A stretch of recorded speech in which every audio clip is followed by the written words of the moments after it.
Hello everyone, welcome back. Sorry, welcome back to the channel. How's everyone going? This is the round one team review.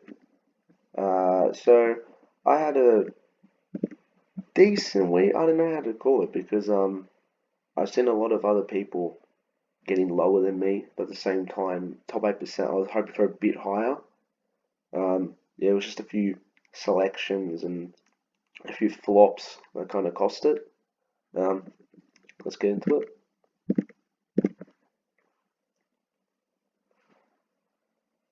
It was a weird week. It was a weird week. But yeah, we'll start from the defense. Go straight down. So obviously starting with defense. Um yeah, Jake Lloyd. This one sucked. Obviously he was the must. All the musts did shit. You know, all the ones that you went. This guy's in. This guy's in. This guy's in. This guy's in. He has to be there. They all did crap. As you can see, Mr. Neil at the bottom.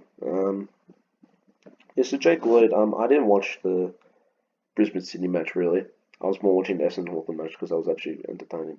Not that the other match wasn't, but it was a lot closer. You know, Hawthorn come back from 40 points down to win by a point. Um, Obviously Lloyd, yeah, he kind of just stopped. He was at 70, like 5 minutes into the third, and then he just stayed there. And then eventually he got to this, and he couldn't get 100. This was the first time that Lloyd didn't get 100 since round one last year. So from last year, from now on, he got 100 plus in every single round. So if he's taking the same pattern, well, sign me up. I'm fine with it. Roy Laird, yeah, Laird. I'm surprised he didn't go bigger. Yeah, he just lacked the efficiency. I think it says here he went for 63 efficiency. Yeah, so he was one of Adelaide's best players, but the efficiency went down in terms of the Supercoach point of view. Um, but yeah, he led the way. How good was that win against Geelong? That was great. That was great. Next on to Caleb Daniel. Yeah, he played well. Yeah, he got the 89 efficiency, he took kickouts. Clearly the new rule helped him out. He was doing shit in the first quarter, got about 15, 20 points and then turned it up, thank God. Same with this man, Tom Stewart.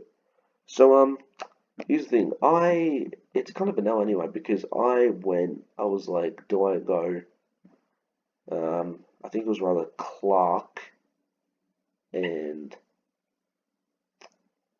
I'm not sure it was like Clark and Dusty or like someone, and it was whether I went Stewart with the five back or I went Dusty in the forward line. And I went for Stewart, and clearly it backfired as Dusty top scored the week with 158. Um, yeah, but Tom Stewart was on 66 at three-quarter time, so I was like, oh my god, I fucked it.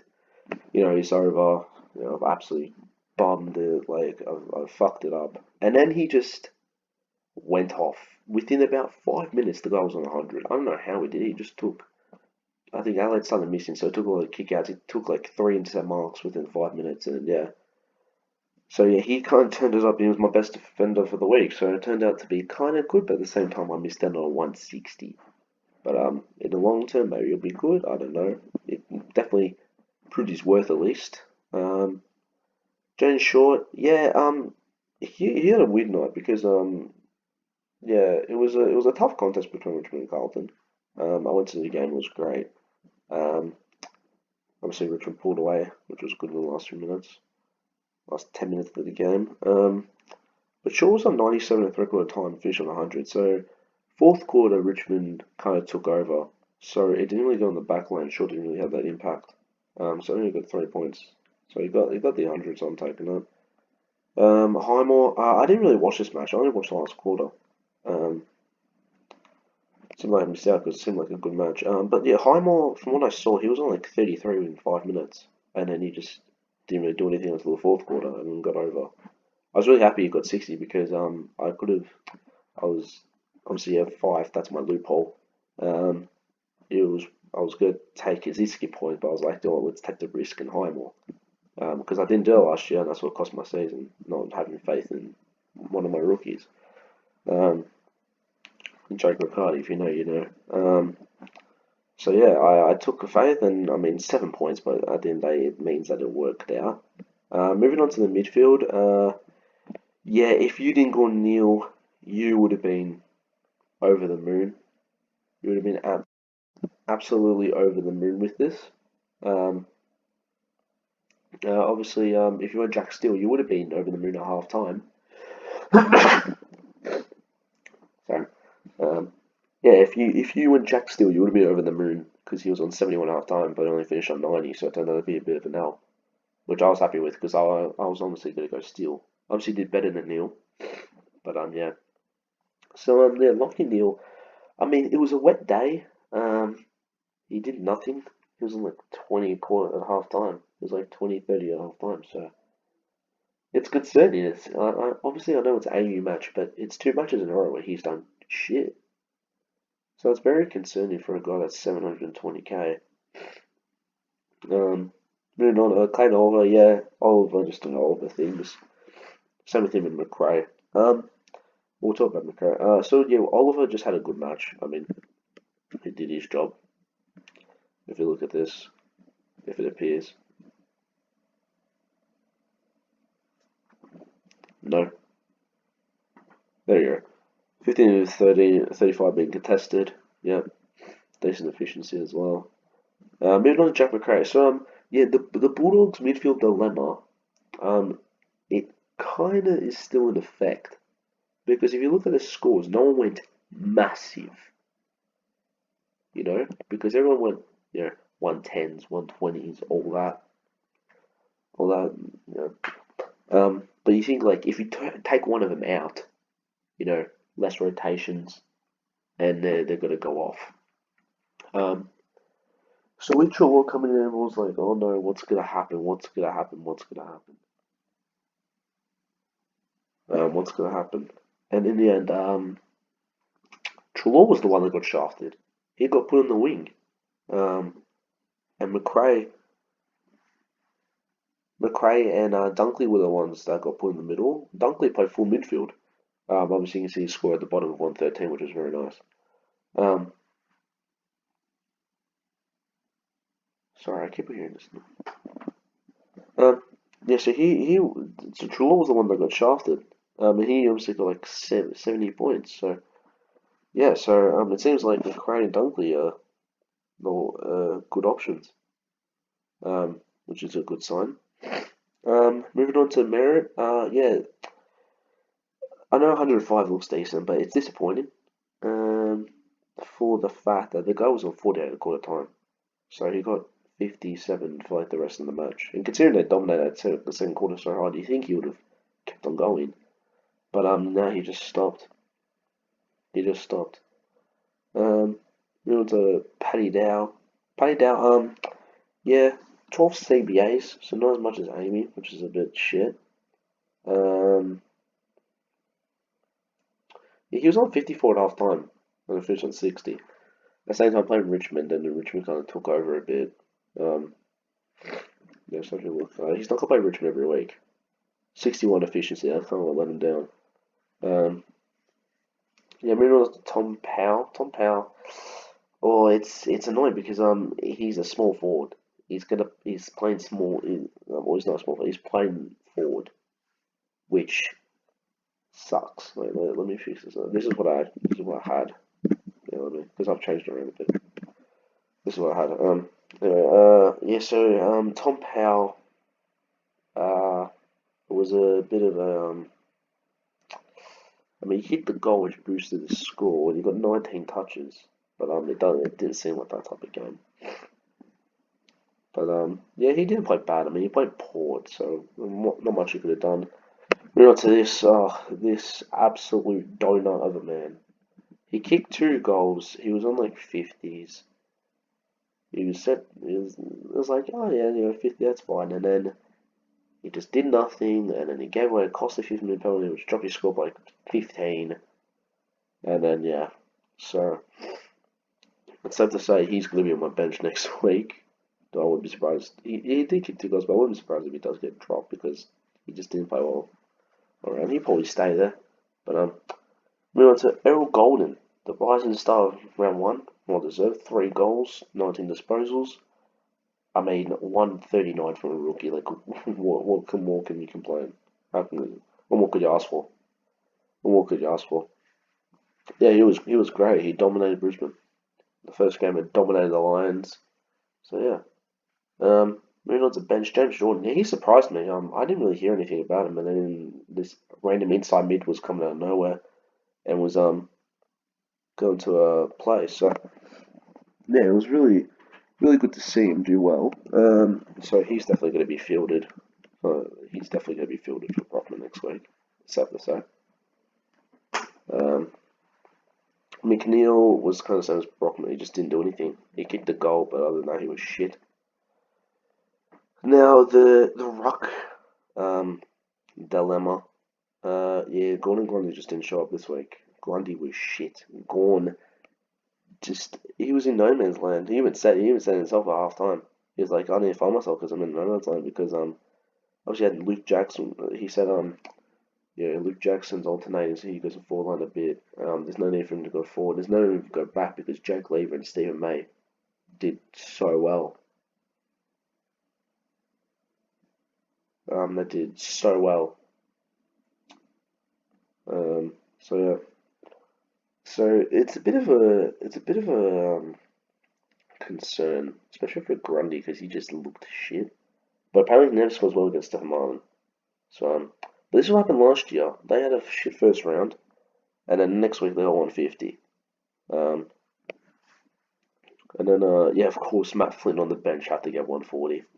I'm sure a lot of people have done Grundy to Flynn. Um, I don't think that's the right idea because you just gotta have Flynn. I mean, Flynn could just fucking average 140. Who knows? Who knows? I mean, you're not gonna play Paul Hunter every week, so that's what I mean. Gorn's playing Paul Hunter this week, so that's why I'm going vice Neil into Gorn. I feel like Neil's just gonna bounce back. Moving on to the forward line, Jack Dunkley. Josh Dunkley, yeah, he played well. I mean, he could have gone more, but unfortunately he had to rotate a lot. He was on the bench, so he played about 80% of the game. Obviously, that's the Bulldogs' dilemma. Obviously, they're going to get rotated a lot more and more. Um, yeah. But, I mean, he did his job 113. Obviously, picking him over Dusty at the same time. Yeah. I wish I went Dunkley and Dusty, to be honest, but that is what it is. Jack Zeeble, yeah, he was great. Playing off halfback, took kick outs as well, so that was really good. Seems to be the predominant kick taker now. So 113 for someone who's 250k, that is, yeah, it's great. On Jarman Impey, this guy was annoying, because he could have gone so much better, but he just didn't. He just didn't. Same with Brandon Campbell. Campbell was on 27 a quarter time, and just didn't do anything after that. Chad Warner, yeah, he did well. He turned up in the last three quarters, 19 touches. Obviously Campbell, 91 efficiency, which obviously that's not it. 12 touches, 91 efficiency, only got 56 points. That says all. And now this man, James Rory. Oh my god, I'm so happy I fielded him because oh my god, he was phenomenal. He looked so good. How good was that celebration when he kicked his first goal? I was happy for the guy. Yeah, 2 goals, 16 disposals. Not so much for this man, Harrison Jones. Harry Jones, mate. You got to learn how to kick a ball because this guy could have gone 100 if he really wanted to, but he missed like 4 shots in a row, and they weren't necessarily hard. He shanked them all. He had 4 shots. He had 4 set shots. One of them was out on the full, the other was behind. So I mean, the first goal is coming, just not sure when. And then is it Anthony Scott? I think. I don't know. Yeah, he had a decent debut. He had a decent debut. 16 touches, 81 efficiency. Hopefully he keeps that spot. I'm sure he's going to keep it over Neil, McNeil. But yeah, So vice captain option, I've got Neil. He's playing against Geelong, which probably means probably not the best idea. But I'm gonna go with Neil. Into Gorn. I feel Gorn against Hunter. Surely, surely he has to do well. Surely he has to go at least 120 this week. Like, surely he dominates the ruck. He absolutely has to dominate it. He has to. He has to. Like, that's just the logic. I feel like Captain Gaunt's just the way to go.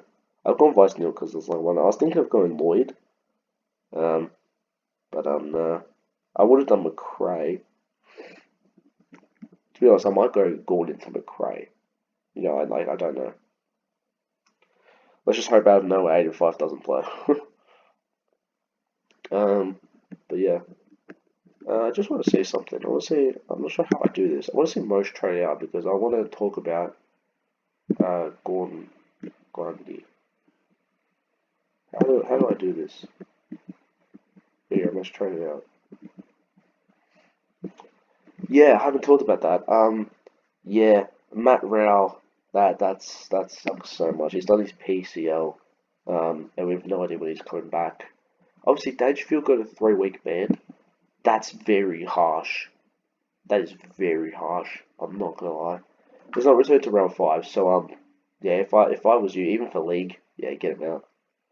Um, yeah, Brody Grundy, Ollie Henry. Yep, got 9 points. Dud. Long Jones is injured.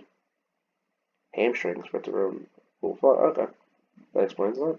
Dom Tyson, yeah, he did shit. Connor Downey, yeah. Danaher, Neil, and Joseph Cameron.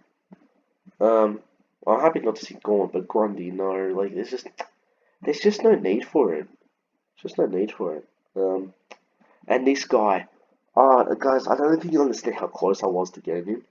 I literally had him in for merit, and I swapped it at the last second of yes in the Hawthorn game because I was like, it's too risky. Merit's a safe pick. And he got 160. The rate boost. I would have got him with that. 2.8%. I'm surprised. I'm surprised he's not one of the most traded. Dusty, Golden, Boak, Bailey Smith, 6.4%. Yeah. Matt Flynn, Tom Mitchell. Yeah, Tom Mitchell was a surprise. Uh, yes, the number one trade is Route the Boak or Dave. Oh, I was going to think Danger the Dusty or Matt Route the Dusty. Yeah, Sam Walsh, Andrew McGrath. Yeah, he played well, didn't he? He had a great game. Jack Bowes, he had a great game, but he's not going to get 150 every week. Jack Lever was surprising. Ridley was Stephen May. He had a great game, didn't he? I'm rambling on. This video is getting way too long. Thank you all so much for watching. I hope you guys go well this week. And I'll see you all next time. Thank you. Bye.